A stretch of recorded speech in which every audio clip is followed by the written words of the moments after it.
नमस्कार, मैं Jully Tiwari. Daily news में आपका स्वागत है। तो चलिए नजर डालते हैं आज के कुछ मुख्य समाचारों पर। महाविकास आघाड़ी से कबीर नरेश गायकवाड़ का चुनावी दावा। राष्ट्रवादी कांग्रेस के शहराध्यक्ष सदाशिव पाटिल की सिफारिश। हाल ही में विधानसभा चुनावों की घोषणा के साथ ही अंबरनाथ विधानसभा क्षेत्र में राजनीतिक गतिविधियां तेज हो गई हैं।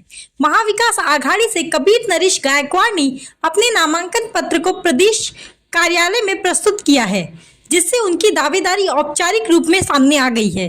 पत्रकारों से बातचीत करते हुए गायकवाड़ ने कहा कि यह कदम उन्होंने अपने राजनीतिक सफर में एक महत्वपूर्ण मील का पत्थर मानते हुए उठाया है।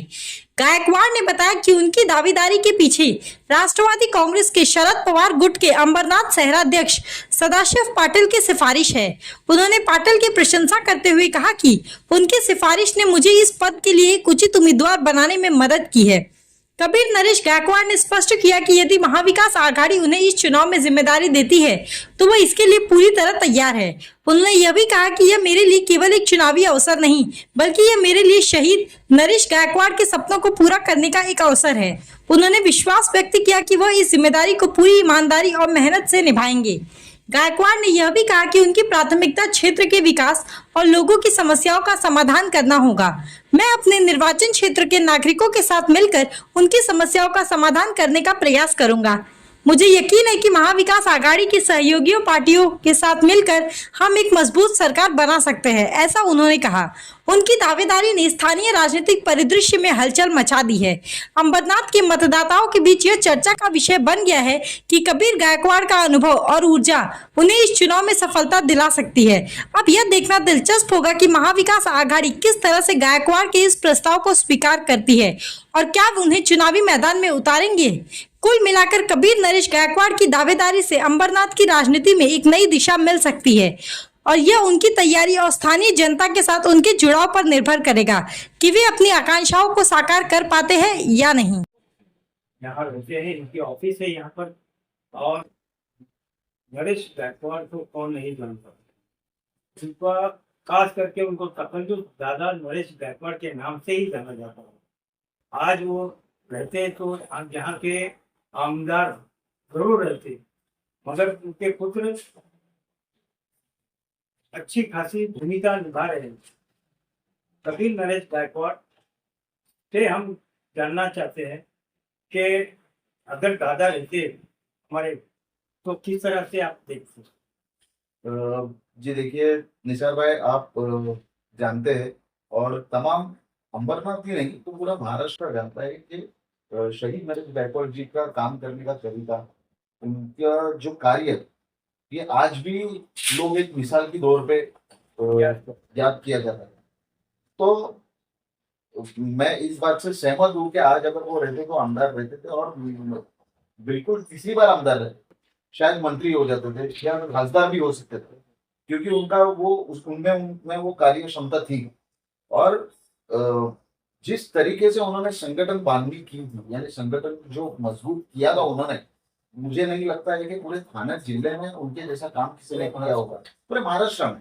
क्योंकि जो समाज को वो जिस समाज का प्रतिनिधित्व करते थे या जो दिशा उन्होंने दी थी और जो दूरदृष्टि थी उनकी, ये मुझे कहने की जरूरत नहीं है। और आज उनके ही नक्शे कदम पे हम थोड़ा बहुत चलने की कोशिश करते हैं।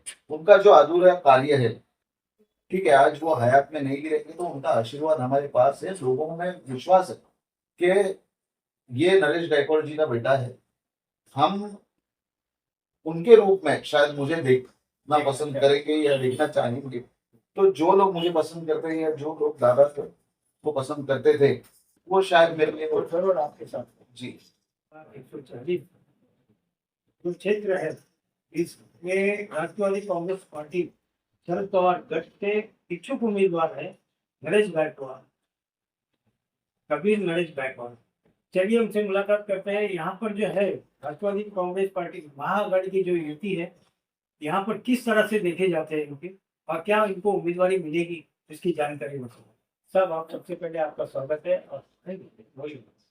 जी धन्यवाद। सबसे पहले मैं डेली न्यूज का धन्यवाद करना चाहता हूँ और जितने भी डेली न्यूज के दर्शक है उन सभी का धन्यवाद करना चाहता हूँ।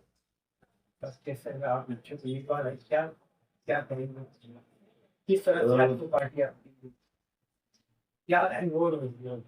देखिए कैसा है कि महाविकास आघाड़ी जो हमारी है, जिसमें राष्ट्रवादी चंद्र पवार जी का गठ है, उद्धव ठाकरे जी का गठ है, और कांग्रेस नाना पटोले जी है, राहुल गांधी।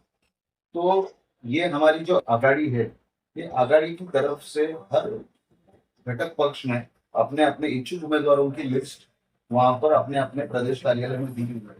उसमें से राष्ट्रवादी की तरफ से मैंने दिया है, यानी इच्छुक उम्मीदवार की अर्ज मैंने भरा है, और मुझे ऐसा यकीन है कि अगर समझो राष्ट्रवादी को ये सीट छुटती है तो 200% ये टिकट मुझे मिलेगी।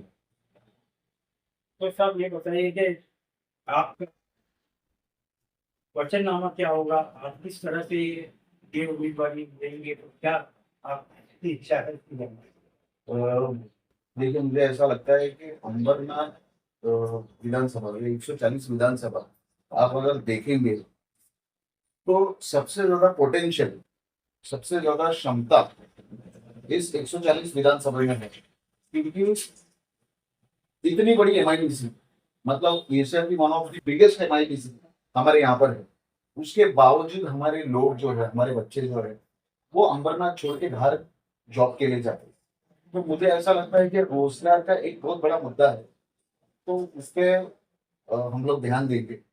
दूसरी बात ऐसी है कि आप सभी जानते हो कि पानी का जो मुद्दा है, ये 80 के दशक से जो लाइन है वो अभी तक वही लाइन पे हमारा पानी जो है वो चल रहा है, उसमें कुछ बदलाव नहीं है, उसमें कुछ अपडेट नहीं हुआ है। तो मुझे ऐसा लगता है कि पानी की जो समस्या है वो अभी तक हम लोग फेस कर रहे हैं, हर वार्ड में, हर एरिया में पानी की समस्या है। तो उस पर हम लोग ध्यान देंगे, पानी कैसा लाया जा सकता है।